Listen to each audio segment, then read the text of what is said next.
The CEO of a global automotive group said they like to joke within the company that their official, global, corporate language is not English, but bad English. This wasn't a negative thing. In fact, they were quite proud of it. Because by embracing bad English, this funny mix of grammatical errors, random pronunciations, and made-up words, they were giving everyone a voice. Even those who weren't so comfortable with their English could speak up and share their ideas because they weren't afraid of making mistakes. They knew that their bad English was good enough. Now, I know that not everybody agrees with this perspective. Ask anyone in the multi-billion-dollar English as a foreign language industry, and they will likely tell you that accepting bad English is a very bad idea. We have language rules for a reason. We enjoy fighting over them. And this is true in any language, not just English. Because the way we speak is a part of who we are. We can hear through language who belongs and who's an outsider, who fits in and who almost fits in, but not quite. As our world gets smaller and more connected, it's impossible to find work where you don't have to cross languages and borders and cultures. We were forced to adopt a global language. And in the lottery of languages, English won. That gives someone like me, who was born into English, a clear advantage in global business. Automatic ownership of worldwide communication. Or at least that's what a lot of English speakers would like to believe. Take a peek into English language classrooms around the world, and the teaching supports this idea. Now, I'm not saying that we should get rid of language teaching. Of course, we have to have a basic, solid foundation of grammar, vocabulary, pronunciation. People need to be able to be understood in the world.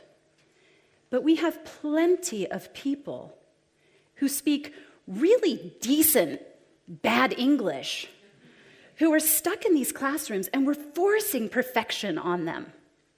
And we're fixing their grammar, and we're fixing their pronunciation, and we're fixing the people to make sure that they can speak some kind of generic American or British proper English so that they can better fit in with the English-speaking world. But here's what's really interesting about the English-speaking world. Only 400 million of us were born into the English language.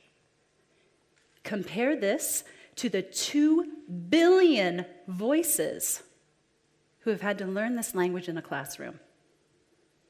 Right now, in our world today, we have 5 times more voices that stand out than fit in. So let's take a closer look at this other side of language. Let's see how we can become better speakers and better listeners so that we can increase the understanding in our world today. You know, I've always thought it was kind of funny that we try to fit these 2 billion people into this little box with 400 million. I mean, wouldn't it be a lot easier and a lot more fun to make the 400 million fit into the 2 billion? We're quick to assume that all of our miscommunication, all of our global communication problems, they must be the fault of the 2 billion bad English voices. Because, well, of course, they speak bad English.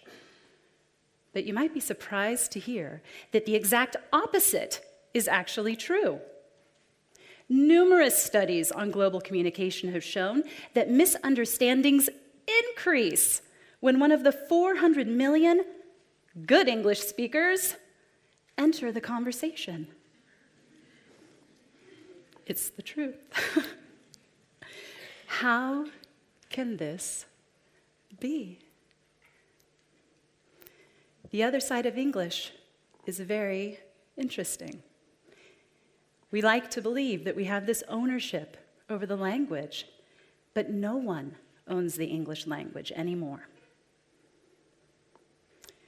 The last 10 years, I've been traveling the world as a speech and communication specialist, helping to fix these 2 billion voices. They come to me because people have told them that they have a heavy accent, that they're embarrassed about the way that they speak, or they come because they know that opportunities are passing them by.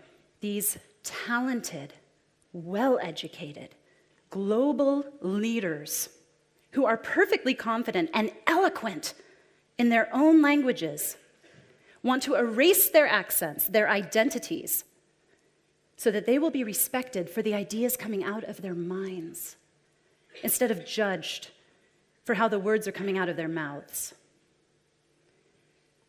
So they come to me and they ask me to fix them.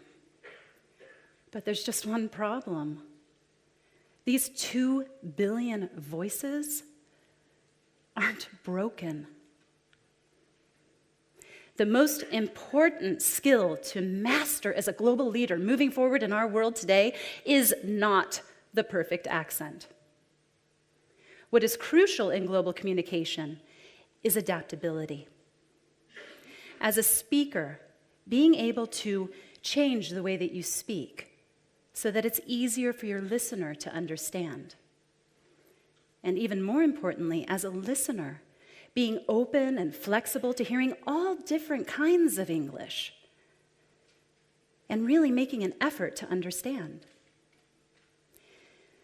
The problem and the biggest challenge we're facing with international English is that there is no one global English.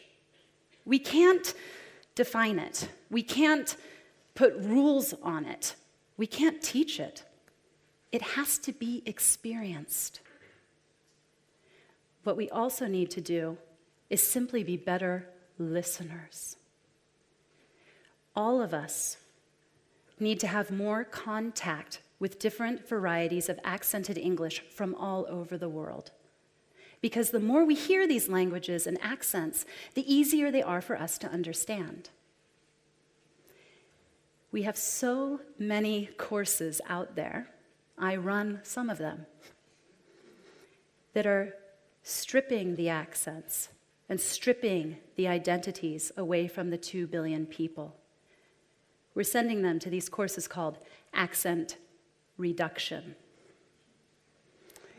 I think it's time for us to start considering having a lot more courses on accent recognition, where global leaders learn and appreciate the different accents that they are going to come into contact with in their work, where they begin to value and accept and see the beauty in our differences instead of trying to judge and mask them. I am convinced that we are nowhere near reaching our potential in this world. One of the biggest reasons is because too many people are afraid to speak up. They're afraid of their bad English. They're afraid of being judged. Maybe it's time for us to stop fixing all the bad and start redefining what is good. So please, I'm begging you, keep speaking up. Keep sharing your ideas with the world. Because as long as you can understand and you're being understood, then you're speaking bad English perfectly.